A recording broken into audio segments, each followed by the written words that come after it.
मधुसूदन पाठक जी महाराष्ट्र से। महाराज जी आपके चरणों में कोटि कोटि प्रणाम। महाराज जी योग मार्ग के मान्यता अनुसार हमारा शरीर पंच कोश से निर्मित है, अर्थात अन्नमय कोश, प्राणमय कोश, मनोमय कोश, विज्ञानमय कोश और आनंदमय कोश। आध्यात्मिक मान्यता अनुसार चित्त कोश, चित्त शुद्धि के लिए पंच कोश की शुद्धि। इन सब कोशों का बाध करने पर ही तो अध्यात्म शुरू होता है, इनका कोई महत्व थोड़ी है। कह रहे हैं क्या केवल भगवत नाम से पंच कोश शुद्धि के लिए पर्याप्त है? केवल असत चिंतन त्यागना है। चाहे योग से देखो तो चित्त वृत्ति निरोध करके परमात्मा स्वरूप में स्थित करना है। ज्ञान से स्थूल सूक्ष्म कारण तीनों शरीरों का चिंतन त्यागना है। भक्ति से अपने अहम अंतःकरण इन सब में नाम भर देना है। सच्चिदानंद भगवान का नाम भर दो, सब ठीक हो जाएगा, सब छूट जाएगा, सब खत्म हो जाएगा, अविद्या मल नष्ट हो जाएगा। चेतो दर्पण मार्जनम, चित्त रूपी दर्पण का मार्जन हो जाता है। ये भाव रूपी जो अग्नि जल रही है, इसके लिए वर्षा है नाम। ये समुद्र है ज्ञान का। आप जब करके तो देखो, जिनको राम राम भी कहना नहीं आता था, मरा मरा कहे तो भगवान के अवतार के पहले ही भगवान की सब लीला ज्ञान समुद्र बन गए। अब भी आपको संशय है कि नाम से पंचकोशों का बाध हो जाएगा? अरे पूरे भव समुद्र, नाम लेत भव सिंधु सुखाही, करो विचार सुजन मन माही। अरे नाम को आपने क्या समझा है? सुमिर पवन सुत पावन नामू, अपने बस करी राखे रामू। सब साधना का सार यही है।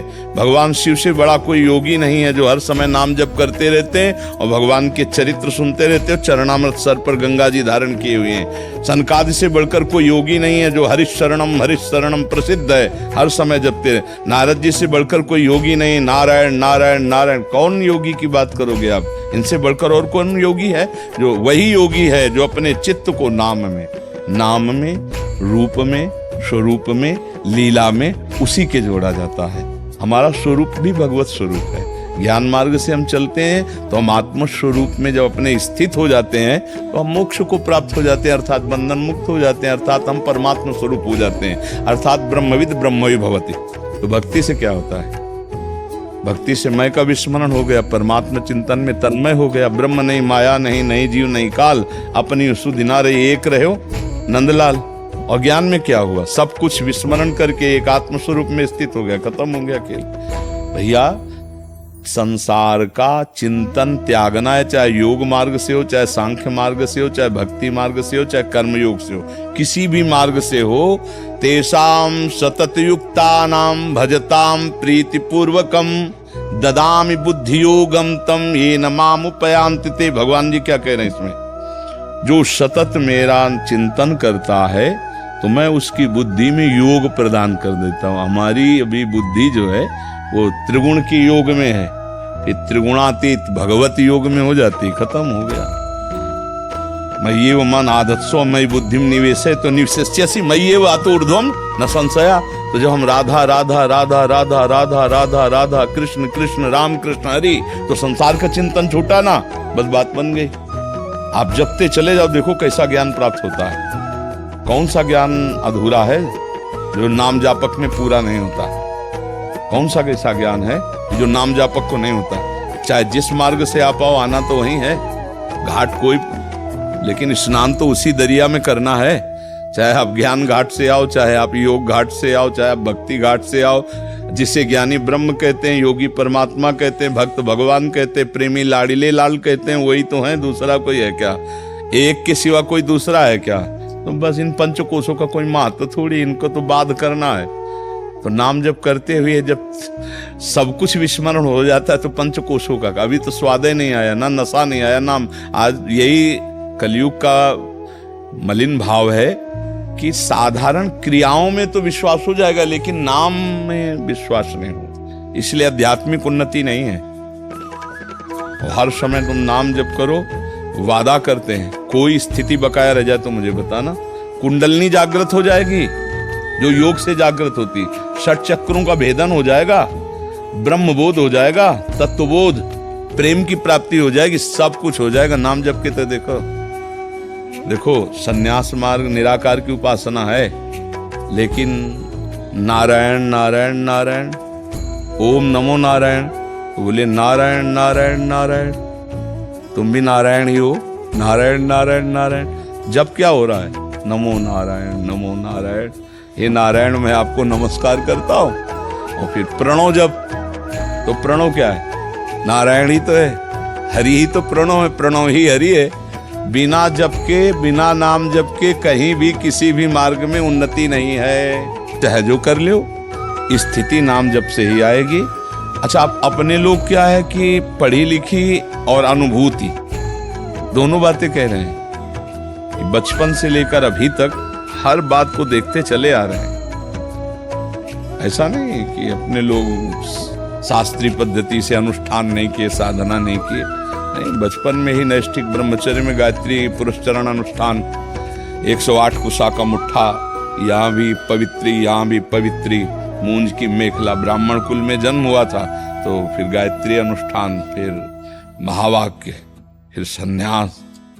मतलब कहते हैं ना कि सब पापड़ वेल करके तब हम, ऐसे नहीं बोल रहे कि ऐसे ही। तभी हम सत्संग में कह देते हैं हम कोरी अंध विश्वास या भावुकता में राधा राधा तुम्हें उपदेश नहीं कर रहे, वो अनुभव से कह रहे पकड़ पाओ तो पकड़ पाओ, ना पकड़ पाओ तो ना पकड़ पाओ। महाराज जी, मेरे जो गुरु है सदगुरु गोंदोलेकर महाराज, महाराष्ट्र से, बिल्कुल एक नाम रूप थे, अवतार थे।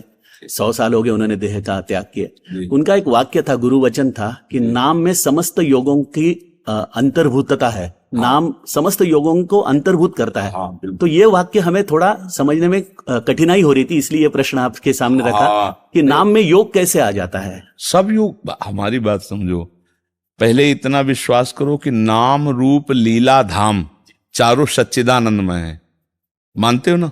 धाम सच्चिदानंदमय है, रूप सच्चिदानंदमय है, भगवान की लीला सच्चिदानंदमय और भगवान सच्चिदानंदमय। तो लीला में जोड़ो या रूप में जोड़ो तो बहुत कठिन है, जोड़ ही नहीं पाओगे। तो सबसे सरल पड़ता है नाम, क्योंकि हम जैसे मानो राम, तो हम सामने राम नाम लिखकर चिंतन कर सकते हैं भाव में, राम राम राम राम। तो राम नाम क्या है? सच्चिदानंद में। राधा नाम क्या है? सच्चिदानंद। तो हमारा चिंतन सच्चिदानंद का होगा। अब कौन सा योग बकाया रह जाएगा? क्योंकि सच्चिदानंद संपूर्ण योग का स्वरूप है। जो योग चाहोगे, ऐसी स्थिति आती है कि दिन है कि रात है, कि मैं कौन हूं, मैं कहां हूं, कुछ स्मृति नहीं, जीते जी मृत स्थिति, जीते जी मृत स्थिति, शून्य स्थिति, नाम की कृपा से। अब वो कैसे, शब्दों में तो दम नहीं है कि उनको हम निकाल करके बता सकें क्या चाहिए नाम से। हम इसीलिए खुली बात कह रहे हैं, जो चाहिए वो सब कुछ नाम से मिल जाएगा। अच्छा, तत्वबोध ऐसे दिखाई देता है, शरीर जैसे तुम्हारा अलग दिखाई देता है, ऐसे हमको हमारा शरीर अलग दिखाई देता। अच्छा, अलौकिक ढंग से देखो, कुछ यहां किसी को कुछ नहीं कि ऐसे लेव जंतुर या कुछ नहीं, और लाखों का परिवर्तन हो रहा है। किससे हो रहा है? केवल नाम। ये कोई झांसा नहीं है, ये कोई ड्रामा नहीं, कोई नाटकबाजी नहीं। कभी किसी से नहीं कहते जाओ तुम्हारा कल्याण हो जाएगा, जा आशीर्वाद, कभी नहीं शब्द निकलेगा। आशीर्वाद मांगो तो डांट और मिल जाएगी। नाम जप करो, क्या आशीर्वाद मांगोगे? गिया रहे हो। नाम जप करो, दूसरों को आशीर्वाद देने की सामर्थ्य तुम्हें खुद आ जाएगी। नाम जप करो। ऐसे बात यहां होती। अगर कोई कुछ लेके भी आता है ना, मान लो संत हो या कोई भगवत पार्षद है, तो बात अलग है। अगर ऐसे जनरल में कोई लेके आवे ना, तो दोबारा वहीं गेट ऐसे निकल, दोबारा यहां लेके नहीं आएगा, ऐसी डांट लगेगी। ऐसा नहीं। तो हमारा उद्देश्य जो सफल हो रहा है कि जगत मंगल हो, वो किसके बल से हो रहा है? नाम के बल से तो हो रहा है। आज जो हम तुम्हारे सामने गरज रहे, नाम के बल से तो गरज रहे। आज तुम जो हमारे सामने बैठे हो, नाम के बल से ही तो खिंच के आए हो। तो कौन सा योग ऐसा है जो नाम से पूर्ण नहीं हो सकता? हम तो, आप सच्ची मान लो, जो नाम जप नहीं कह रहा, बाहर कुछ भी हो, कुछ भी, विश्राम अंदर नहीं है। और कुछ बाहर से ना करो और अंदर से रामकृष्ण विश्राम मिल जाएगा। परम विश्राम मिल जाएगा, परम विश्राम मिल जाएगा। आपके दर्शन से, आपके संवाद से इतनी नाम में पुष्टि आती है, नाम में बहुत पुष्टि आती है, हमें साधना को बहुत शक्ति आती है आपके दर्शन से, आपके वचनों से। बस हमारा जीवन इस नाम है। इस समय नाम, प्रारंभ नाम, मध्य नाम और अंत नाम। हमारा जीवन नाम, हमारे हर प्रश्न का उत्तर नाम है। कोई भी प्रश्न लो, उसका उत्तर देंगे और परिणाम में केवल नाम होगा। नाम भी होगा, राधा राधा राधा राधा राधा। और ये